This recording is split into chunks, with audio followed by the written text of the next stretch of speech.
पत्रकारिता में ये बहस बहुत पुरानी है कि पत्रकार और नेता का रिश्ता कैसा होना चाहिए।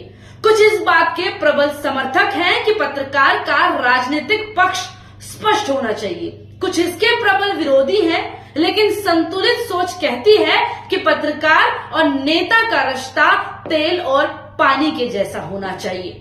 नमस्कार, मैं हूं आपके साथ निकिता ठकुना और आप देख रहे हैं द कंटा। ये खबर बहुत महत्वपूर्ण है दोस्तों, इस खबर को पूरा देखिएगा। नेता के आसपास रहें लेकिन आपस में पूरी तरह घुले नहीं और जब जरूरत हो अलग हो जाएं। ये पत्रकारिता का धर्म है और एक पत्रकार का। नेता और पत्रकार के रिश्ते की ये पुरानी बहस लुचिन दिल्ली की एक शादी ने नए सिरे से ताजा कर दी है। ये तस्वीर देखिए।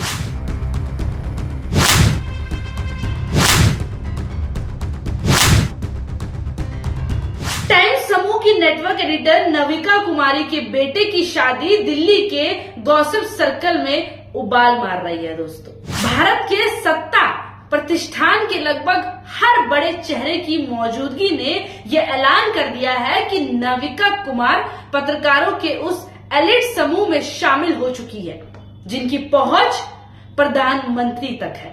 जी हाँ दोस्तों, ये तस्वीर देखिए और यहाँ पर जो आप देख रहे हैं वो वही शख्स हैं, हमारे माननीय प्रधानमंत्री मोदी। ये दिल्ली का नया लुचिन क्लब है दोस्तों। नविका कुमार खान मार्केट के सबसे ताजा तरीन गैंग की मुखिया है। सियासत और पत्रकारिता के उस अंतर संबंध को समझने के लिए थोड़ा पीछे से शुरुआत करते हैं। ये पीछे का थोड़ा इतिहास हो जाएगा, लेकिन समझिएगा। साल 1988 में यही फागुन चैत्र का महीना था जब दिल्ली में टाइम्स ग्रुप के हिंदी अखबार नवभारत टाइम्स के संपादक सुरेंद्र प्रताप सिंह की शादी में 7 राज्यों के मुख्यमंत्री, दर्जनों केंद्रीय मंत्री, अभिनेता और क्रिकेटर शामिल हुए थे। ये शादी लुचिन दिल्ली के मौर्य शेरटन होटल में हुई थी दोस्तों। तब दोस्तों इस शादी में हुए खर्च और मंत्रियों को बुलाए जाने की जमकर आलोचना हुई थी। आज वही चीज दोबारा हुई। आज यही नई तस्वीर ने याद दिला दिया। वहीं लेखक पत्रकार आनंद स्वरूप वर्मा ने इस वाक्य का वर्णन अपनी किताब पत्रकारिता का अंधा युग में किया है। वो लिखते हैं, जिन नेताओं के खिलाफ आपसे लिखने और बोलने की अपेक्षा की जाती है, उनसे अगर इतने मधुर संबंध दिखाई देंगे तो ये चिंता की बात है। ये बात आप नहीं मानते हैं क्या? ये कमेंट में जरूर बताइएगा दोस्तों। जैसे उन्होंने कहा कि हमेशा होता है कि इतिहास खुद को दोहराता है।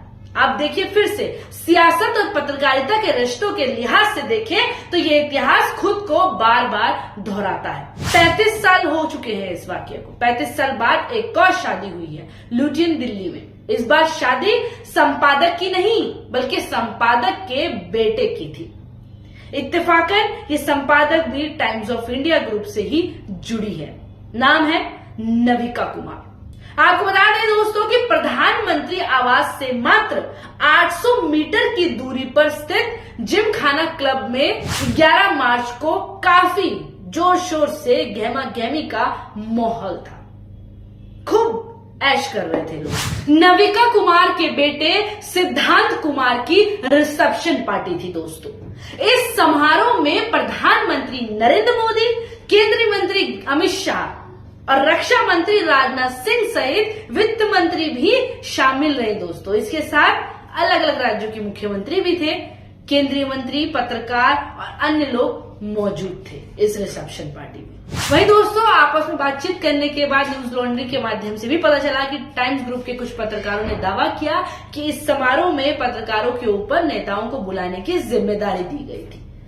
और टाइम्स ग्रुप के ऐसे कई रिपोर्टर्स ने हम जो न्यूज लॉन्ड्री है उनसे ये बात स्वीकार भी करी दोस्तों। एक पत्रकार ने तो ये भी बता दिया न्यूज लॉन्ड्री को कि इस समारोह में अंग्रेजी के पत्रकारों को नहीं बुलाया गया था, इसमें सिर्फ हिंदी पत्रकार वालों को ही बुलाया गया था। अब देखिए किस तरह से पत्रकार अब नेताओं को बुलाने लगे, अपने संगी साथी को नहीं बुलाते हैं।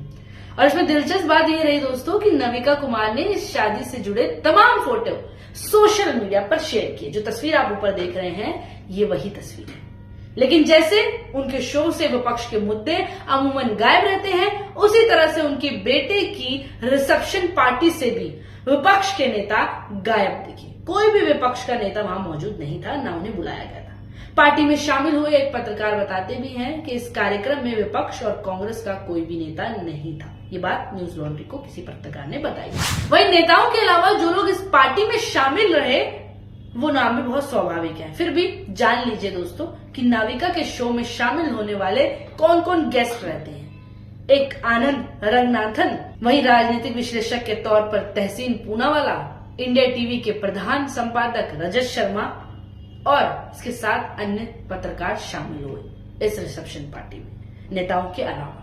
लेकिन काबिले जिक्र नाम है विनीत जैन और समीर जैन का। वहीं आपको बता दें दोस्तों कि टाइम्स ग्रुप के मालिकान इस पार्टी के करीब 3 घंटे तक मौजूद रहे, जो टाइम्स नाउ के मालिक हैं, जो कि सभी मेहमानों के लिए एक अचरज की बात थी।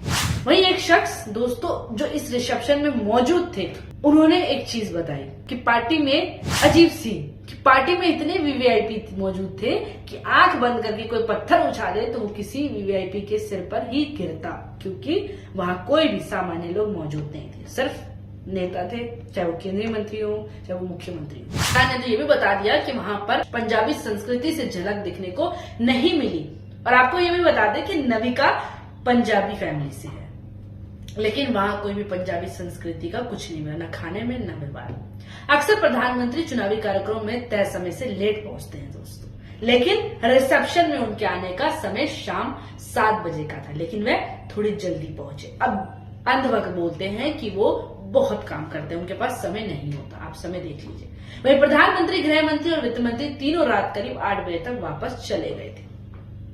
अब देखिए सभी विभागों को इतना समय है कि वो रिसेप्शन पार्टी में जा सकते हैं। आपको बता दें 35 साल बाद दोस्तों कोई मायने ही नहीं रखता था ये सब होना। तब ये चिंता व्यक्त की गई थी कि पत्रकार का सत्ता पक्ष से इतनी करीब रिश्ता उसके काम पर असर डालेगा। ये बात 35 साल पहले ही कह दी गई थी। और आज का राजनीतिक और सार्वजनिक संस्कृति इतनी बदल चुकी है कि सत्ता और नेता के साथ रिश्ता स्वीकार्य तथ्य है। और दोस्तों जिस लुटिन दिल्ली और लुटिन मीडिया के ऊपर नविका कुमार वक्त बेवक्त बकवास करती थी, समय ने उन्हें स्वयं उसी लुटिन का आसामी बना दिया है। साल 2019 में इम्पैक्ट मैगजीन को दिए इंटरव्यू में नाविका कहती हैं, मुझे आज भी खबरों की एक तरह से भूख रहती है, इसीलिए रात को 9 बजे अपने प्राइम टाइम शो में मैं पॉलिटिकल ज्ञान इसीलिए दे पाती हूँ क्योंकि मैं फील्ड रिपोर्टिंग करती हूँ। ये उन्होंने 2019 में कहा था। अब नविका कैसी हैं, उनके डिबेट शो कैसे रहते हैं, ये आप मुझसे बखूबी जानते हैं। नविका की खबरों की भूख कुछ ऐसी है दोस्तों कि 24 जनवरी को अडानी ग्रुप को लेकर हिंडनबर्ग रिसर्च की रिपोर्ट आई। इसके बाद दुनिया के अमीरों में गौतम अडानी तीसरे नंबर से फिसलकर 20वें नंबर के भी नीचे चले गए। लेकिन नविका ने उस दिन, जी हाँ दोस्तों, कांग्रेस नेता दिग्विजय सिंह के एक बयान पर पूरे दिन भर कांग्रेस के लिए शो किया था। उन्होंने उस दिन सर्जिकल स्ट्राइक को लेकर भी उन्होंने बयान दिया था। आपको पता है दोस्तों कि नविका स्टूडियो में बैठकर ज्ञान जो देती है उसका एक उदाहरण ये आंकड़ा है कि जिसमें वो किस तरह के डिबेट करती हैं, ये आप भी जानते हैं। और उनके शो में ये पाया गया कि 2022 में उन्होंने कुल 123 डिबेट में से 45 यानी 36% सांप्रदायिक विषयों पर थे वो डिबेट, और 37 जो थे वो विपक्ष विरोधी थे। अब जो मैंने आपको ये थोड़े से आंकड़े बताए दोस्तों, जो 2-3, अब आप इससे समझ सकते हैं नविका के शो में कितना बदलाव आया है। उनकी जो पहले के स्टेटमेंट से अब के जो उनके टीवी शोज हैं उसमें कितना बदलाव आया है, ये अब आप जान चुके हैं। इस वीडियो को लेकर आपकी क्या राय है हमें कमेंट बॉक्स में जरूर बताएं। और प्रधानमंत्री नरेंद्र मोदी की उपस्थिति और अन्य विशेष विभाग के जो सभी मंत्री थे उनकी उपस्थिति, ये आपको क्या संदेश दे रही है, ये आपको क्या दिखता है इससे, ये जरूर कमेंट बॉक्स में बताएं। धन्यवाद।